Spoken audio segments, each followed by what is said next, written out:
Hey, hi, howdy. Welcome to my 2024 NBA Draft Big Board. This will be my one and only ranking of the 2024 class. Like last year, I'm going to be doing a top 40 as I think it flattens out after that and becomes pretty team dependent. I said it last year, I'll say it again. I don't necessarily love big boards. They can be fun, but for the most part, evaluators don't have a lot of the much needed context to rank players. And as a whole, rankings in a vacuum just aren't the most helpful thing a lot of the time.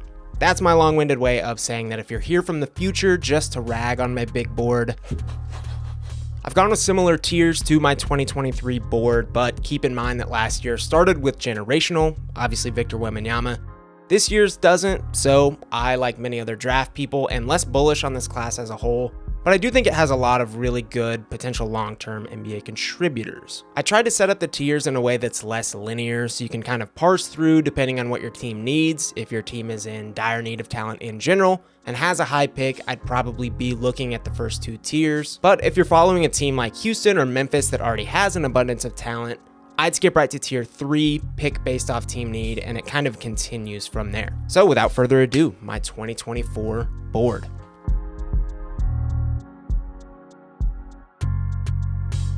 As I've alluded to countless times in mock drafts, scouting reports, and on Twitter, G League Ignite forward Ron Holland is my top prospect of the 2024 cycle. While this is likely going to be an unpopular opinion, it's not something I haven't seen elsewhere, with several draft experts offering up the same thought process. Holland has a much higher floor than people suspect, with plus athleticism, high motor defense, and strong transition prowess, and a potentially high ceiling with improvable offense in creating, shooting, and playmaking. At just 18 years old in the G League, Holland averaged 18.4 points, 6.5 rebounds, 2.7 assists, and over 3 stocks per game on up and down splits. While the Ignite tape doesn't scream number 1 pick, I do think he was put in a relatively bad situation to succeed, and will look quite a bit better in a more complementary NBA role. I think he's going to have a long NBA career as a two-way slashing wing, and I don't think it's out of the question the game slows down for him some, and his motor propels him to improvement on the shooting, handling, and passing fronts. My number 2 overall prospect is Alex Sarr of Perth in the NBL, who's likely to be the consensus top prospect among draft junkies. With premier length at 7 foot and two-way ability that includes elite rim protection, Sarr feels like the only other player in this draft who has a relatively high floor and could blossom into a star-level player down the line. In 24 games with Perth, he averaged 9.7 points, 4.4 rebounds, and 1.3 blocks on 52, 30, 71 splits. I don't believe Sarr is cut from the same mold as the uber-elite shot blockers like Wemby, Chet Holmgren, and Evan Mobley to come before him, but there's no question he'll be able to impact the game at a high level from both the 4 or 5 spots, and there's plenty of anchor potential there. Offensively, Sarr has a really unique package for a 7-footer, using his mobility to get to his spots or finish in transition. I land in the median on his stretch big potential, and I think he'll end up a really valuable long-term piece for whatever franchise nabs him on draft night. Sarr isn't far behind Holland for my number 1 prospect, but I ultimately value Holland's versatility and indicators just a tad more.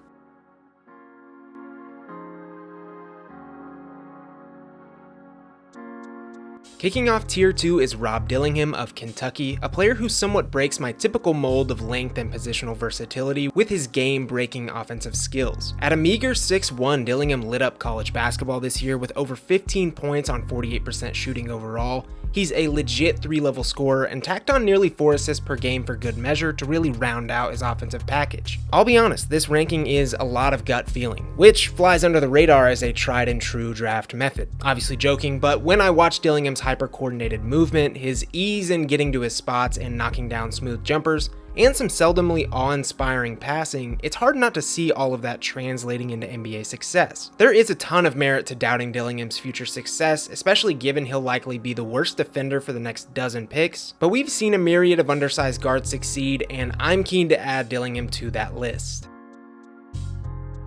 At number 4, and the last of the players who I think have very tangible star upside, is Modest Buzelis of the G League Ignite, who's likely one of my more polarizing rankings. Buzelis is a lengthy 6'9" wing with bouncy athleticism, feel for the game, and good scoring and defensive instincts, despite no real bow to wrap all of that together just yet. His 13 points, 6 rebounds, and 2 blocks per game on bad efficiency did little to sway the draft masses, and his lowlights leave many wondering whether he'll translate at all. I think Buzelis somewhat struggled from the same situation woes as Holland, and will be much more suited to actual NBA systems and roster construction. It's my personal draft philosophy to bet on lengthy, fluid wings with upside on both ends of the court, and I lean positively towards his shooting coming back around and leading to a domino effect of improvement. In this class that lacks star power, I'm bullish on Buzelis as an eventual improver who can become an NBA starter that provides complementary scoring, some shot making, shot blocking, point of attack defense, and more.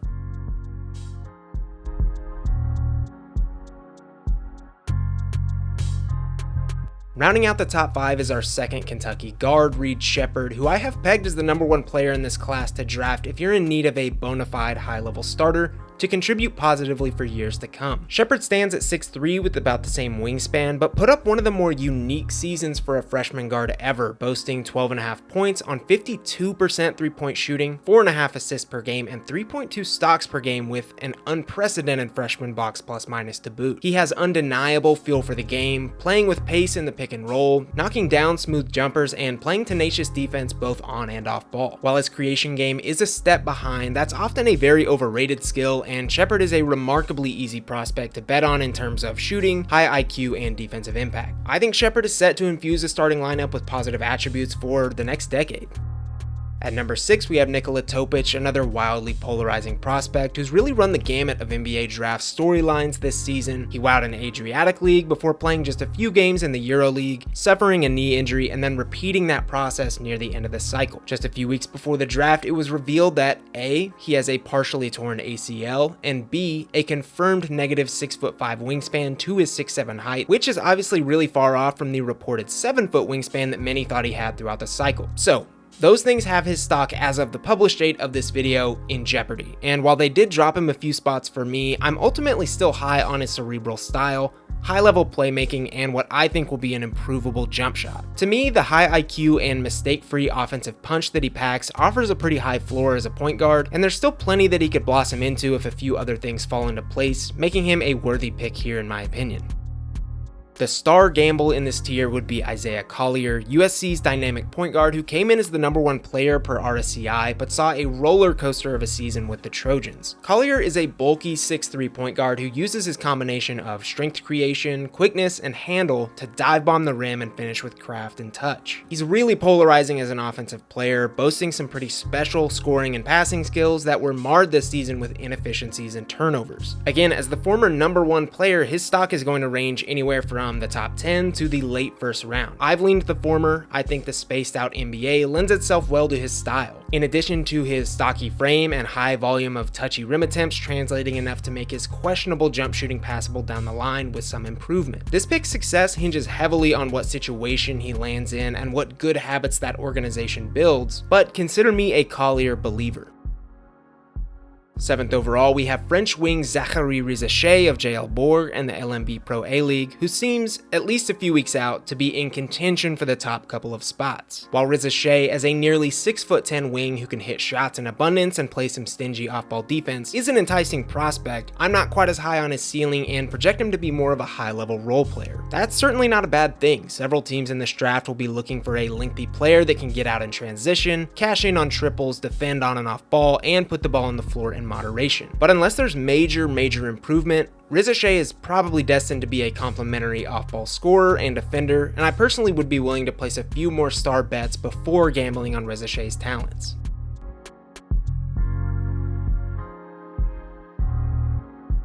One player who was a consistent riser for me over the course of the cycle was Duke's Jared McCain, who was a relative question mark coming into the season as a 5-star who had to earn his starting job. Fast forward to the end of the season, and he's clearly one of the more seamless NBA backcourt fits with one of the best shooting packages in the class, adept pick and roll handling, and touch around the rim. I'm primarily betting on McCain's upside here due to his feel for the game, which oozed all season long, but especially in the Blue Devils Elite 8 run, in addition to his malleability in an NBA backcourt. I think he gives good effort on defense, has connective passing, and some set playmaking, and I just generally think it won't take long for him to nab a starting spot in the NBA or a really impactful 6-man role. And even if that doesn't come to fruition and he doesn't land on his high end, he can still bomb 3-pointers for the foreseeable future. Big fan of Jared McCain's game.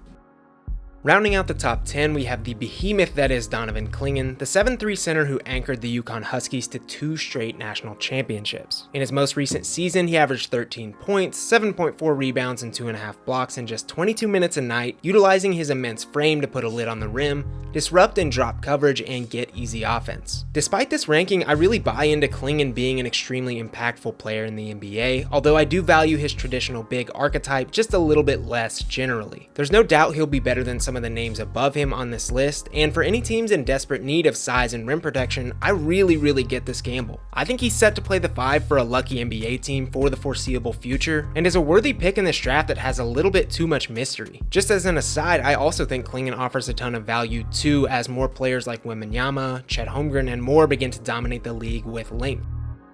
At number 11 is Stephon Castle of UConn, a former 5-star freshman who helped to connect the Huskies in a wing role this season and was obviously vital to them repeating as champions. At 6'6", Castle averaged over 11 points, 4.7 rebounds, nearly 3 assists, and 0.8 steals per game. He offers strength creation with a lengthy but strong frame, finishing at the rim at a good rate, and perhaps best of all is a defensive stopper despite a lack of gaudy stock numbers. Castle has gained a lot of popularity as a top 5 and even top 3 pick in this pre-draft process, and while I do think he's set to frequent an NBA starting lineup for the next several years, I don't necessarily buy into his upside, especially at the lead guard role. Castle has been pretty adamant about wanting to play point guard, and while there's definitely some on-ball flashes with him, I just think he's best suited to a chameleon-esque role in doing some of the bigger and smaller things for a team on the wing. I think there's already questions about what role he plays and fits into, his shooting ability, and what his outcome is if he doesn't land in a strong developmental spot, leaving him just outside the top 10 for me, opposed to a top 5 selection. In a similar vein is Tennessee's Dalton Knecht, who's got a little more rigidity to his offensive game, but is one of the most talented pure scorers in this class. He lit up college basketball this season with 21.7 points on 46, 40, 77 splits, scoring at all 3 levels, primarily off ball, but with a fine diet of handling the rock too. He stands at a lengthy 6'6" and is primed to play the essential 2-guard or potentially small forward with his plus athleticism and 6'9" wingspan. Knecht has a skill set that every team needs and is capable of filling it up spotting up, coming off screens, and in transition. Despite him already being 23, he's getting looks as high as number 7 in this draft, and that makes a ton of sense as he's probably set to kill your favorite team with timely buckets for the next several years. To me, his high-end outcome is a strong starter that can score early and often, and his low-end outcome still probably sees rotational minutes, making him a really clean and projectable pick in this draft.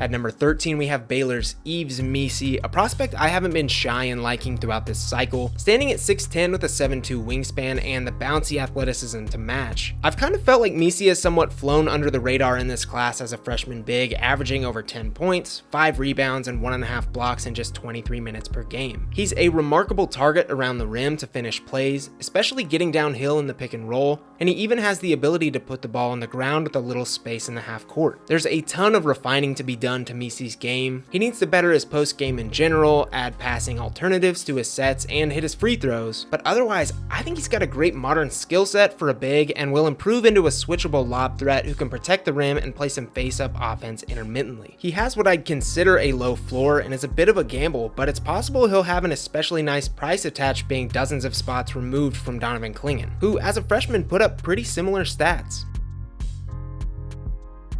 Rounding out the lottery is one of the higher floor players in this draft, Devin Carter, who saw an offensive renaissance in his junior season with Providence to blossom into a potential top 10 pick. Carter's 426 Hemi motor helped him cruise to an incredibly productive year with the Friars. Nearly 20 points, nearly 9 rebounds, 3.6 assists, and almost 3 stocks per game. He is point blank one of the best defenders in this class with great instincts, competitive drive, and a very translatable 6'9" wingspan. It's really easy to see him sticking in an NBA lineup with those things alone. Even better, he ballooned his 3-point shooting to 38% on nearly 7 attempts and finished pretty efficiently both inside and outside. The only real knocks on Carter lie in the authenticity of his shooting growth and his frenetic pace, which likely pigeonholes him to the 2-guard. Otherwise, I think you'll be seeing a lot of Devin Carter for a while. Tijon Salon of Cholet in the LMB Pro A League has come on as one of the bigger gambles in this class, averaging 9 points, 4 rebounds, and 1.2 steals per game in just under 23 minutes. He stands at a bulky 6'10 with a plus wingspan and massive frame that's likely still set to add more to it. And he's one of the more raw prospects in this draft, but with a near limitless ceiling. He can hit threes, run and dunk, and has phenomenal defensive tools and potential, all made better by his very apparent high motor. He's at his most raw in the in-between phases of the game, putting the ball on the floor, and some still too often lapses on the defensive end of the court. Salone, to me, projects to be a big-bodied role player that can eventually do all of the above, but he's going to need a team with patience and a clear design of what to mold him into. If he can land somewhere that fits his needs, I do love him as a swing pick in this class set to bring the juice in the NBA. At number 16, we have Cody Williams of Colorado, a lengthy 6'9 forward and a highly touted 5-star freshman who is the brother of OKC star Jalen Williams. Cody saw a topsy-turvy season with the Buffs this year, seeing a myriad of ticky-tack injuries that caused him to miss a decent amount of games, but his talent still managed to squeeze through the cracks in the form of nearly 12 points on wildly efficient 55, 42, 71 splits. While I think there's a ton of refining needed in Williams' game, he may have the ability to play early in his career with some sound defense, transition prowess, and what should be a projectable outside shot. I ultimately lean a little bit lower on his high-end outcome due to the limited creation, but again, that's a pretty overrated skill in terms of the NBA at large, and I do think Williams is a prospect that could pay a ton of dividends as a connective two-way wing of varying degrees. And him hitting that high-end outcome certainly isn't out of the question given his high IQ, notably high work ethic, and great flashes.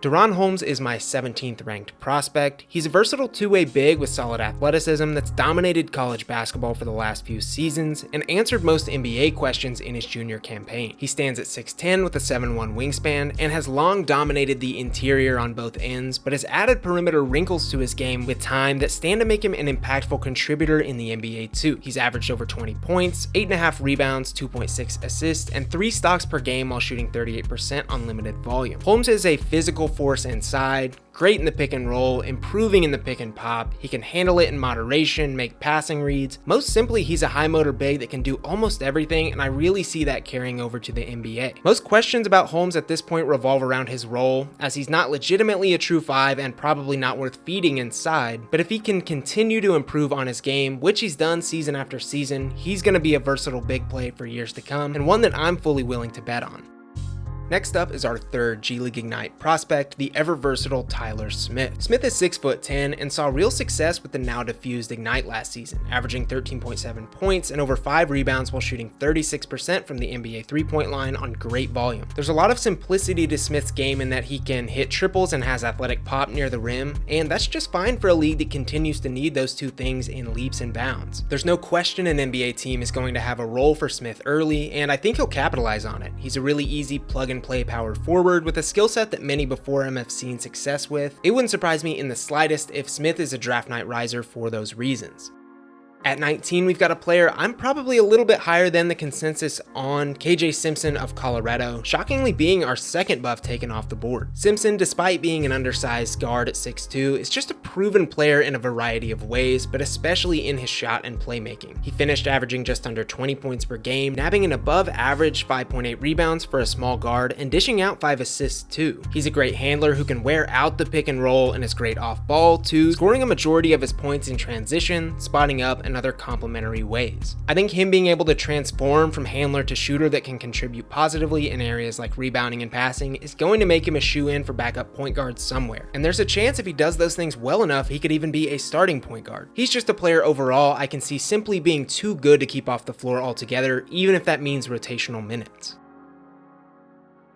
Another player with some polarity infused in his stock is Duke big man Kyle Filipowski, who as a former 5-star 7-footer likely could have entered the 2023 draft, but returned to the Blue Devils to improve in a few key areas. Flip was the de facto star for Duke in his sophomore season, averaging 16.4 points, 8.3 rebounds, nearly 3 assists, and 2.6 stocks on okay splits. He improved on his general mobility, defensive and passing impact, and somewhat bolstered those splits despite not totally selling scouts and experts on the outside shot. Still, Flip is a worthy gamble as a modern big with a workable inside game, better than most passing instincts, and the threat of a jumper. While Filipowski did improve this season, he slipped a little bit in my mind over the last year, but I do still understand the appeal in that if he can fine-tune just a few areas, he's likely a long-term starter as a hybrid in the big leagues. Ultimately, I'm not sure if that will be the case, but I'm willing to bet on it as we roll into the 20s. At number 21, we have Baylor guard Jacoby Walter, pound for pound one of the most productive freshmen in the 2023-24 collegiate season. He's got a great profile at 6'6", he scored 14.5 points per game, grabbed 4.4 boards, and hit on 34% of 6 threes attempted for one of the better teams in the nation, and despite some rough splits, projects to be a pretty talented shot maker overall. I have questions about his overall defensive impact, whether he'll be able to impact areas of the game like passing and playmaking, as well as the consistency in his handle, but I do think Walter's tools and competitiveness give him an easy pathway towards NBA success if he lands on a team with some runway.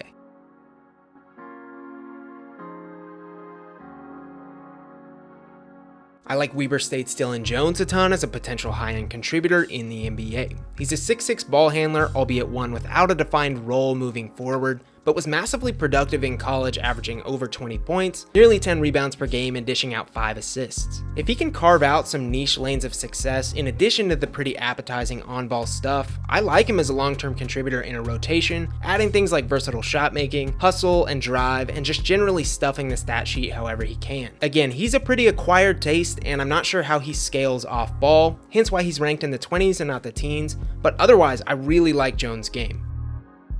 The swing pick to end all swing picks, French wing Pacome Dadier, has come on as one of the more unique prospects in this cycle, boasting a 6'8" frame with some pretty impressive movement and shot-making flashes. Like many other swings, there's a lot of refining to be done to Dadier's game, but he's got clear touch when shooting the basketball, even if the game-to-game numbers don't always reflect that, and there's a world where he can get easy off-ball offense by using his size and athleticism in addition to spotting up. Even more, there's some real on-ball juice that, while I don't think it ever comes into play on a consistent basis, is pretty tantalizing. In short, Dadier has all the wing tools you could want, mixed with some intriguing feel for the game, making him a potentially worthy gamble late in this first round.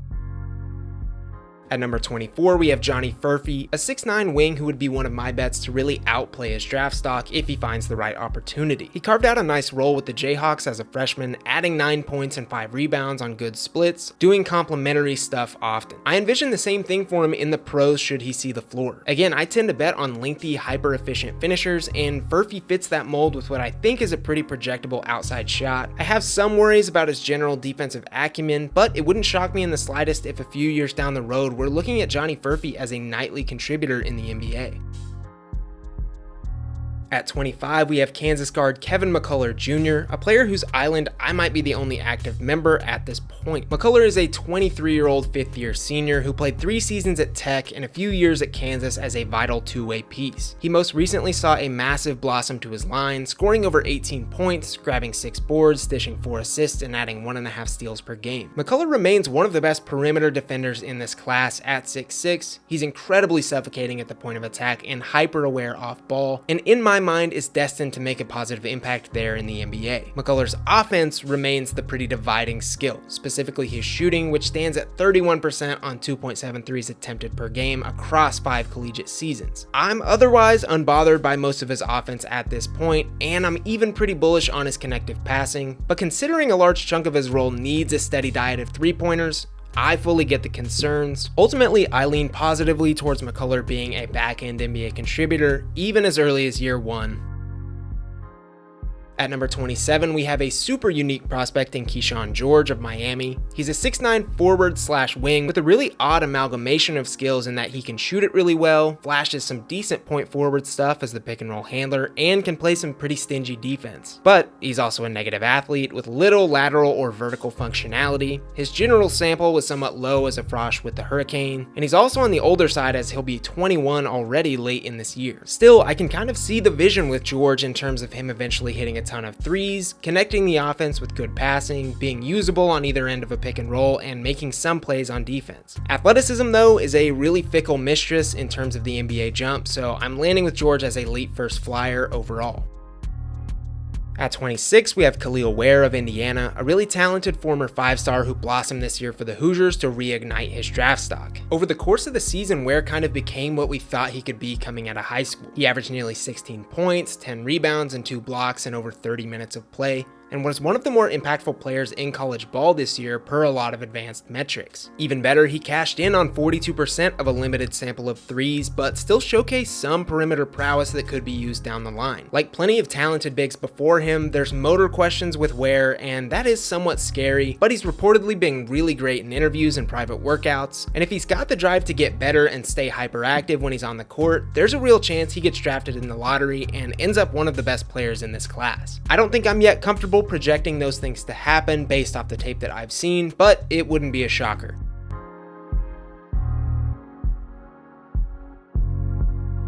Colorado's Tristan da Silva is our third buff off the board at number 27, likely a real slide from the consensus as a report came out in early June that his range is anywhere from 12 to 18. And I get it, at a bulky 6'8", da Silva is the ultimate jack of all trades, but master of none. He put up another consistently productive season of 16 points, 5 rebounds, 2.5 assists via real passing feel with splits of 49, 40, 84. All good stuff. He's an extremely easy bet as a plug and play forward who can do absolutely everything and won't be a detriment, and I really see that future for him. But his lack of elite fallback skills has me somewhat scared off from him being a massive NBA contributor, be that in the starting lineup or another large role. Tyler Kolek has been a known factor at the collegiate level for a while now, but finally seems ready to take the NBA leap after a successful year of over 15 points, 7.7 assists, and another good year of 3-point shooting. The proof is pretty much in the pudding with Kolek. He's a snappy handler who wears out the pick and roll with great feel, plays with a high IQ game and great pace, and has what feels like a translatable spot-up shooting game. Similarly to KJ Simpson, his ability to play both on and off ball in a second unit should keep him glued to NBA rotational minutes for the long haul. He'll have to really stand out to earn more than a backup guard role, but we've seen crazier things from proven cerebral upperclassmen guards.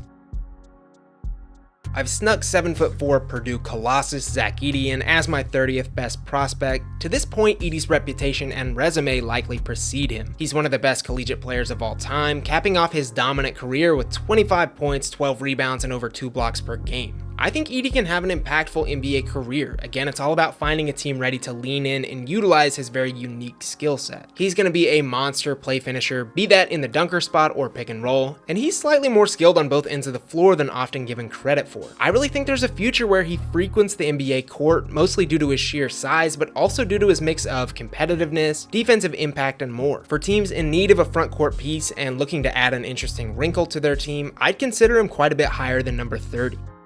Here are my players ranked 30 through 40. I'll just quickly touch on a few of these. Really like Jalen Tyson as a creative shot maker, still somewhat buy into Justin Edwards' upside if the offense can swing back his way. Nikola Jurisic does some great stuff that could find him on the NBA court. Shireman feels like an easy bet with his shooting and passing. Ryan Dunn is a top 3 defender in this entire class, if not the best. And if the offense ever becomes workable, he'll be an NBA mainstay. So there you have it, my top 40 big board. Super stoked for the draft to kick off here in a couple of weeks.